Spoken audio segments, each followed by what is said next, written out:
WHO के latest report सितंबर 2018 की report का अगर हम माने तो हर 6 में से 1 डेथ का कारण है कैंसर। हो सकता है इस वक्त आपके घर में भी कोई ना कोई कैंसर से जूझ रहा हो, कैंसर से पीड़ित हो। कैंसर क्यों होता है, कैंसर को प्रिवेंट कैसे किया जाए, अगर कैंसर हो ही गया तो उससे पीछा कैसे छुड़ाया जाए, हाउ टू क्योर कैंसर। इस तरह से आपके दिमाग में हजारों सवाल होंगे। आपको जानकर हैरानी होगी 3 ऐसे घरेलू नुस्खे हैं जिनको नोबेल प्राइज मिल चुका है अलग अलग समय पे, जिनकी मदद से कैंसर से आप आज़ादी पा सकते हैं, कैंसर को क्योर कर सकते हैं। I welcome you to this video mathematics of cancer cure. इस वीडियो में मैं आपको बताऊंगा कैंसर क्या है, उसे प्रिवेंट कैसे कर सकते हैं, और अगर कैंसर हो ही गया how you can cure it with the help of 3 Nobel prize winning science, और Nobel prize winning science which you can practice at home. तो उसके लिए मैं यूज़ करूंगा, मैं मदद लूंगा चेस बोर्ड का।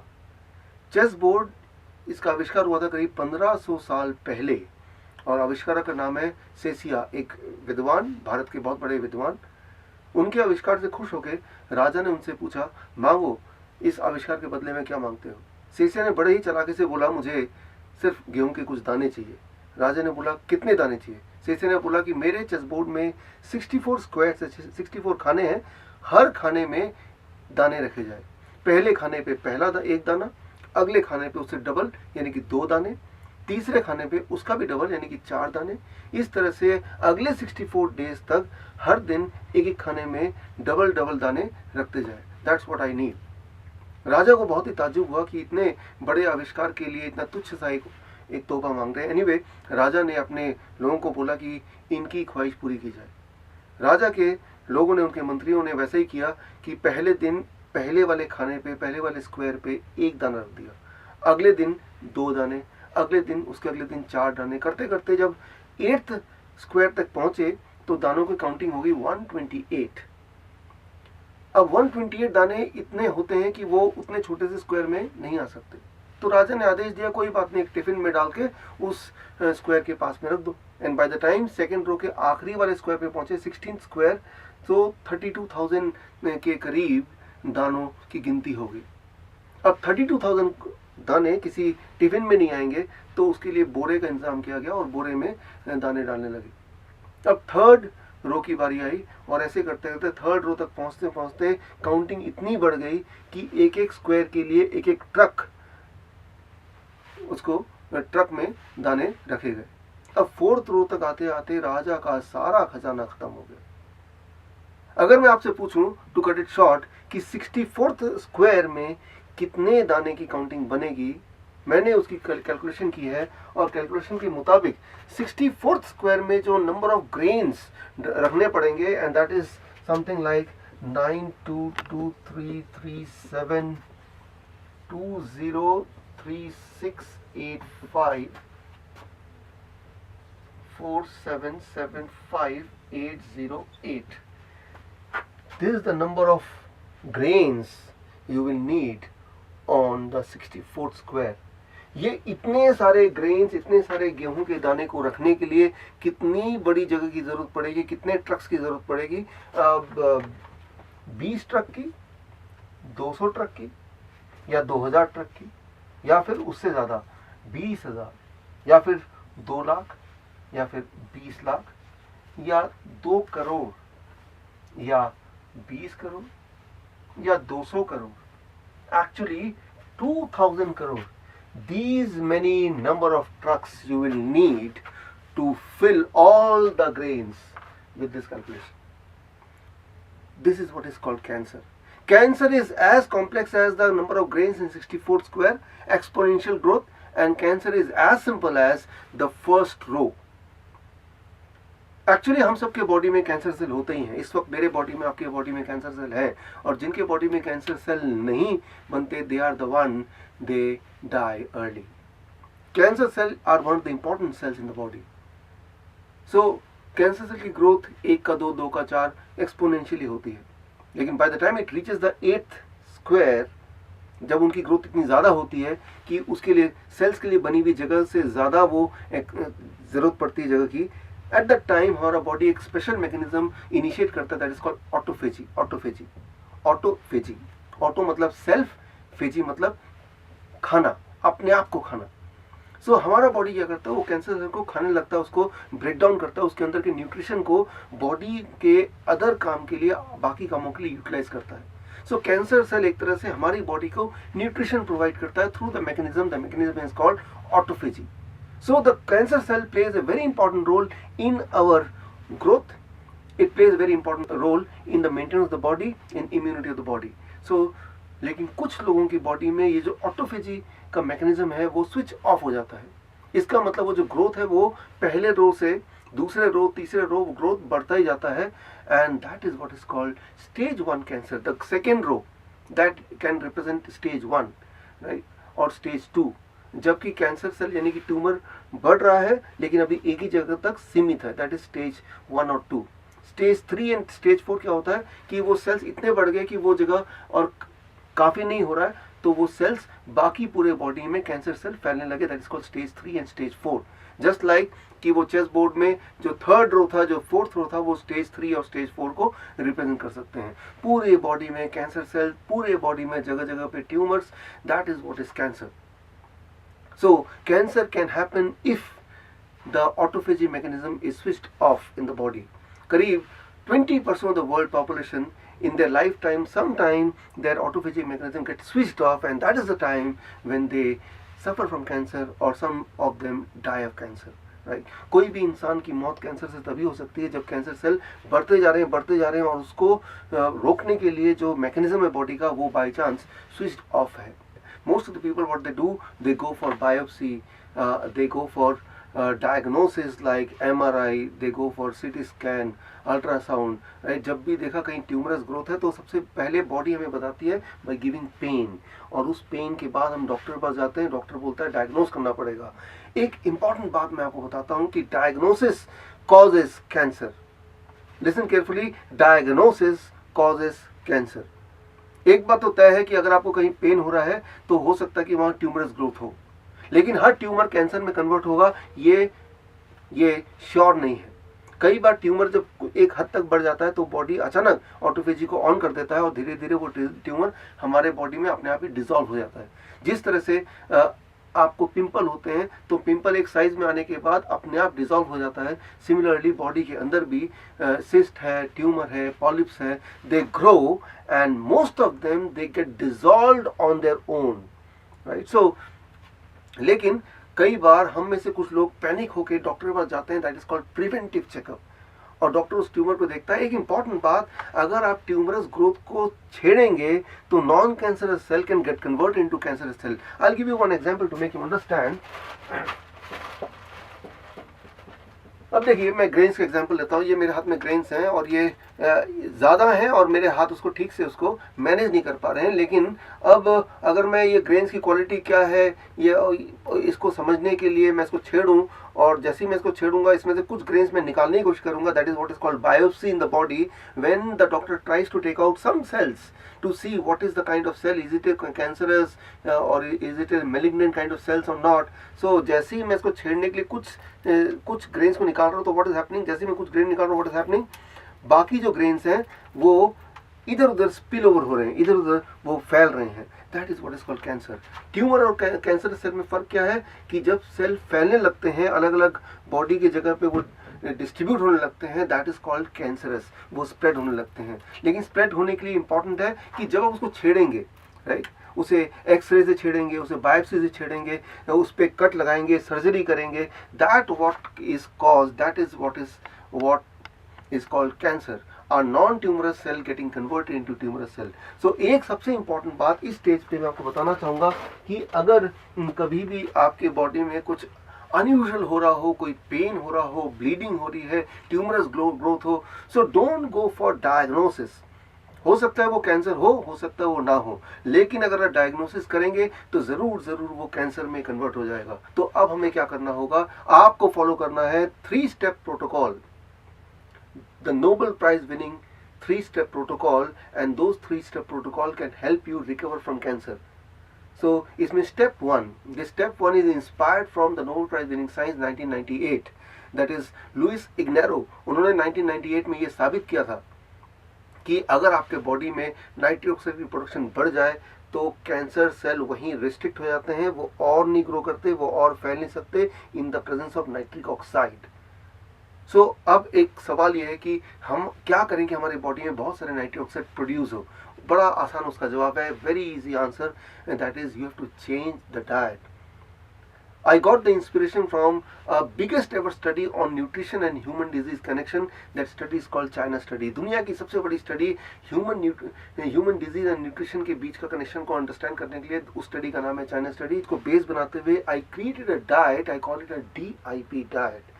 If you can be on DIP diet, the diet can help you produce immense amount of nitric oxide, और अगर आपकी बॉडी में नाइट्रिक ऑक्साइड की प्रोडक्शन बढ़ जाती है सो कैंसर सेल वहीं रिस्ट्रिक्ट हो जाएंगे, वो और नहीं बढ़ेंगे। सो DIP डाइट क्या है? That is the step 1 of the 3 step protocol, and this first step is, as I told you, is inspired from the Nobel prize winning science 1998। So the first step, the DIP diet. DIP diet 3 phases में, phase 1 till 12 noon you have to be only on fruits, 3 to 4 kind of fruits of your choice। किसी भी तरह का fruit जो कि आपको seasonally मिल रहा है, वो केला हो सकता है, आम हो सकता है, पपीता हो सकता है, सेब हो सकता है, any fruit, 3 to 4 fruits of your choice, and make it in accordance to your body weight। Let's say my body weight is 70 kg, 17 to 10, 700 grams or more of 3 to 4 kind of fruits, and that becomes your food till 12 noon। 12 बजे तक सिर्फ और सिर्फ आपको फल खाने हैं। कितना फल? आपके body weight into 10, that many grams. कौन से फल? जो भी फल आपको पसंद हो, जो भी फल आपको इजीली मिल रहा हो वो ले सकते हैं, लेकिन कुछ और नहीं खाना है। No bread, no biscuit, no chai, no roti, no पराठे, only and only fruit, fruit and fruit. एक बार खाएं, 2 बार खाएं, 10 बार खाएं, बट खाना सिर्फ फ्रूट है 12 बजे तक। That is phase 1 of the DIP diet. Phase 2, that is lunch and dinner. जब भी आप लंच एंड डिनर के लिए बैठेंगे, always sit with 2 plates, plate 1 end plate 2। Plate 1 जो है that is vegetables. Choose any 3 to 4 kind of vegetable which you think you can eat in raw or which you think you can eat in steamed form। Tomato, cucumber, radish, carrot, किसी भी तरह का vegetable आपको choose करना है, ऐसे vegetable जो आप कच्चा खा सके या फिर थोड़ा बहुत स्टीम करके खा सके। सो ऐसे 3 to 4 kind of vegetable you have to choose। कितना लेना है that is very important, according to your body weight. For example my body weight is 70 kg into 5, that is 350 grams of or more grams of 3 to 4 kind of vegetable in raw form। that become plate 1। plate 1 खाने के बाद ही you are allowed to have plate 2। plate 2 is your home cooked vegetarian food with less oil and less salt। जितना खाना चाहे उतना खा सकते हैं। That is what is lunch and dinner. जब भी आप लंच और डिनर में बैठेंगे, इसी फॉर्मूले के हिसाब से आपको खाना है। That becomes phase 2 of the 3 phase DIP diet. And phase 3 में मेजरली आपको क्या नहीं खाना, उस पर हम ध्यान देंगे।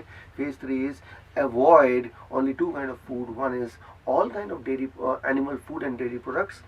I mean even dairy products are animal food, all kind of animal food you have to avoid। No chicken, no fish, no egg and no dairy product। दूध, दही, मक्खन, घी, पनीर बिल्कुल छोड़ना है। And second thing you have to avoid is no packed and processed food, bread, biscuit, namkeen, even no chemical। For example, avoid all kind of medicine including the medicine for cholesterol, medicine for mild headache, इनको avoid करना है। no chemical inside your body। so that is the phase 3 of the 3 phase DIP diet। if you can do it, then the body will start producing good amount of nitric oxide, and that will restrict the further growth of the cancerous tumorous cells। and that is the step 1 of 3 step protocol। step 2 is inspired from the Nobel Prize winning science, that is 1931 by Otto Warburg। Otto वरबर्ग ने 1931 में यह साबित कर दिया था कि oxygen के presence में cancer cell cannot survive. In the presence of oxygen cancer cell dies. जहां पे ऑक्सीजन नहीं होगा वहीं पे कैंसर सेल्स हो सकते हैं। कैंसर सेल्स और ऑक्सीजन दोनों एक साथ नहीं रह सकते। बड़ा सिंपल है, आपको कोशिश करनी है कि आपकी बॉडी के अंदर ज़्यादा तक ऑक्सीजन आप भेजें। How you can do it? Very simple.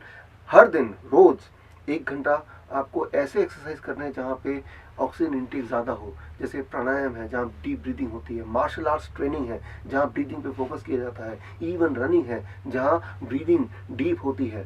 So deep breathing in the presence of sunlight for 1 hour every day can help you get more oxygen even to the extreme corner of the body। and if you can do it, that oxygen will ensure that cancer cell will start getting killed, and that is the step 2 of 3 step protocol. ये दूसरा step है of 3 step protocol. Now the step 3, the most important and most interesting, and step 3 is inspired from the Nobel Prize winning science 2016. आज से 2 साल पहले Japanese scientist Yoshinori Ohsumi उनको Nobel prize मिला था, and the Nobel prize was about autophagy mechanism. Autophagy mechanism switch on कैसे हो सकता है, इस पे उनका काम था, जिस पे नोबेल प्राइज मिला था। ऑटोफेजी आप समझ गए। Autophagy, what is autophagy? कि बॉडी के अंदर जो वेस्ट होता है, the cancer cells are also kind of waste, उस वेस्ट को बॉडी खुद ही रिसाइकिल करती है, अपने काम लगाती है। फॉर एग्जाम्पल, आपके पास ये न्यूज़पेपर है, आप न्यूज़पेपर पढ़ रहे हैं और पढ़ने के बाद ये आपके किसी काम का नहीं है, शाम तक आप क्या करते हैं, इसको फेंकते नहीं हैं, आप इसको रद्दी के रूप में इकट्ठा करते जाते हैं। और जब इकट्ठे करने की जगह और नहीं होती तो उसको बेच देते हैं, इसको सेल आउट कर देते हैं, और जो वो खरीदता है वो इसी अखबार को कन्वर्ट करता है इन सम अदर यूजेस, रीसाइक्लिंग। इसका वो नैपकिन बना देगा, इसका वो पेपर बैग बना देगा, या बहुत सारे और तरह से इसका यूटिलाइज करेगा। That is called recycling. Similarly हमारे बॉडी के अंदर भी रीसाइक्लिंग मैकेनिज्म है जो इनिशिएट होता है जब ऑटोफेजी ऑन होता है, राइट। और ऑटोफेजी ऑफ होने से cancer cell can grow, right. Waste body में ज्यादा ग्रो करते हैं। सो ऑटोफेजी को स्विच ऑन कैसे करना है, that is the basis of the Nobel prize winning science 2016। To switch on the autophagy, that is there are two step mechanism, and that is based on fasting. Every day 12 hour fasting, यानी कि रोज आपको 12 घंटे के लिए खाना है और 12 घंटे के लिए बिना खाए रहना है। अगर सुबह 7 बजे आपने खाना शुरू किया तो डिनर 7 PM से पहले ही खत्म हो जाना चाहिए, और 7 PM से लेकर अगले दिन 7 AM तक you should not eat anything. प्यास लगी तो पानी पी सकते हैं, that's all. So that is the daily 12 hour fasting and weekly 24 hour fasting. हफ्ते में एक दिन चूज कर लीजिए जिस दिन आप सिर्फ पानी पे रहेंगे, कुछ भी नहीं खाएंगे। सो जब आप अपने बॉडी को न्यूट्रिशन नहीं देते हैं, उस दौरान, उस फास्टिंग के दौरान बॉडी क्या करता है कि ग्रोथ वाले जो चीजें हैं उनको रोक देता है। Cancer cells are all about growing further, so body stops giving nutrition to anything which is growing, number one, and body utilize all the energy inside, especially the cancer cell, into maintenance, into immunity. So that is something wonderful. यानी कि एक तरफ तो growth restrict हो रहा है, दूसरी तरफ उसी कैंसर सेल को ब्रेक डाउन करके मेंटेनेंस और इम्यूनिटी के लिए यूज किया जा रहा है। That is what is called autophagy mechanism. So this becomes the third step of 3 step cancer cure protocol. So step 1, step 2 and step 3. Step 1 is basically the DIP diet, and step 2 that is basically getting oxygen inside through exercise and sunlight, and step 3 the most important, that is autophagy mechanism को reinitiate करना, that is by doing a daily 12 hour fasting and weekly once in a week 24 hour fasting. If you can do it for next 6 months, you can be out of the cancer. आप cancer से cure हो सकते हैं, ठीक हो सकते हैं। It takes about 6 months time to recover from stage 1 cancer, stage 2 cancer. लेकिन अगर आप stage 3 कैंसर के पेशेंट हैं, stage 4 कैंसर के पेशेंट हैं, तो आपको DIP डाइट को थोड़ा मॉडिफाई करना है। If you are a patient of stage 3, then you have to modify DIP diet. How to modify? Only 2 steps. Step 1, the plate 2, the cooked food which you are taking along with the raw food, the plate 2 दिन में 2 में से 1 बार ही लेना allowed है। Plate 2 अगर आपने lunch में ले लिया तो डिनर में नहीं लेंगे, और डिनर में ले लिया तो लंच में नहीं लेंगे। Only once in a day you can consume plate 2, number 1। Number 2, every day in lunch and dinner along with plate 1 add 3 to 4 kind of green leaves। 3 से 4 तरह के हरे पत्ते जो आप खा सकें। मूली के पत्ते, पुदीने के पत्ते, धनिया के पत्ते, पान के पत्ते, पालक के पत्ते, इतने सारे तरह के पत्ते हो तो उनमें से कोई भी 3-4 तरह के पत्ते ले लीजिए, और ये पत्ते अपने खाने का पार्ट बनाइए, लंच का पार्ट बनाइए, डिनर का पार्ट बनाइए। इंपॉर्टेंट है कि क्वांटिटी कितना ले रहे हैं, that depends on your body weight. My body weight is say 70 kg, that means in lunch I have to take 70 grams of green leaves, and in dinner I have to take 70 grams of green leave. In total 140 grams of green leave in the whole day. तो एक चीज आपने minus कर दिया, that is plate 2 only once a day, और एक चीज add कर दिया, that is green leaves 2 times a day, lunch and dinner both, and that becomes the diet of stage 3 cancer patient. लेकिन अगर आप स्टेज 4 कैंसर पेशेंट हैं तो इसमें भी कुछ और एडिशन करना है, that is you add green and red juices. Stage 3 वाला जो सारा डाइट रहेगा, लेकिन एक एडिशन होगा, that is red and green juices. Green juice means पालक का जूस, रेड जूस मतलब बीटरूट का जूस, टमाटर का जूस। रोज 250 ml आपको शाम को ग्रीन जूस सिप करके या रेड जूस सिप करके पीना है, and that becomes the diet for stage 4 cancer patient. Stage 4 cancer patient के लिए वन मोर एडवाइस कि एक महीने तक, अगले एक महीने तक जो प्लेट 2 है उसको पूरी तरह छोड़ दें, बिल्कुल भी। This means no cook food at all.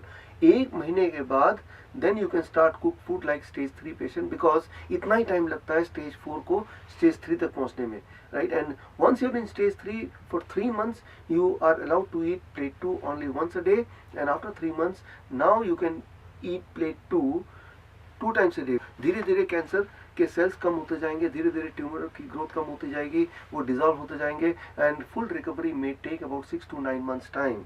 So this is a perfect way to recover from cancer। Remember, cancer is not a disease, it is something which is very common in all of us। It is a normal mechanism of the body. Only when it is uncontrollable, then sometimes some people may die of it, but at that time you have to initiate those mechanisms of the body which can help you to recover from cancer, right? So now you have understood what is cancer, cancer क्या है, cancer क्यों होता है, और cancer से बाहर कैसे निकलें, कितना समय लगता है क्योर होने में। मैंने देखा कि मेरे ज़्यादातर patient, those who follow this kind of protocol, they take about 6 to 9 months to recover completely. अगर आप उन पेशेंट की कहानी जानना चाहते हैं, उन पेशेंट के पूरे एविडेंसेस आप देखना चाहते हैं, तो आप पढ़िए मेरी किताब why the mortality rate drops when the doctors go on strike. इस किताब का जो 3rd चैप्टर, उस चैप्टर में मैंने पूरे डिटेल में दिया हुआ है। और अगर आप कैंसर के मैकेनिज्म को और गहराई से अंडरस्टैंड करने में इंटरेस्टेड हैं, then you can read my book borderless doctor. इसका 5th section, section 5 I have given in that complete detail. मैंने आपको बताया था during this video that the diagnosis itself causes cancer. ये एक बड़ी बात है, ये एक समझने वाली बात है। एविडेंस यही कहते हैं, जो लेटेस्ट रिपोर्ट यही कहते हैं कि डायग्नोसिस से कई पेशेंट नॉन कैंसर सेल को कैंसर सेल में कन्वर्ट होते हुए देखा गया है कई पेशेंट के अंदर। So you have to avoid diagnosis. So इसके सबूत सारे मैंने इकट्ठे करके डाले हैं मेरी बुक हॉस्पिटल से जिंदा कैसे लौटें, how to come out of the hospital alive. उस बुक में अगर आप पढ़ेंगे तो you'll get all the details. वो लोग जो लोग DIP डाइट में इंटरेस्टेड हैं, उसके ओरिजिन, उसकी हिस्ट्री को जानना चाहते हैं, उनके लिए मैं सजेस्ट करूंगा they should read my book last days of diabetes. उसका जो 4th चैप्टर है, द क्योर चैप्टर, उसमें सारे एविडेंसेस मैंने डाले हैं, रेफरेंसेस डाले हैं, जर्नल के references, how I design this DIP diet and how it is effective and how it helps the body to produce nitric oxide. अभी मैंने आपको कुछ किताबों के नाम बताए। आप अगर चाहते हैं कि ये सारी किताबें ना खरीद के भी ये सारे चैप्टर्स पढ़ लें, तो मैं एक काम आपके लिए कर सकता हूँ, I can make your work easy.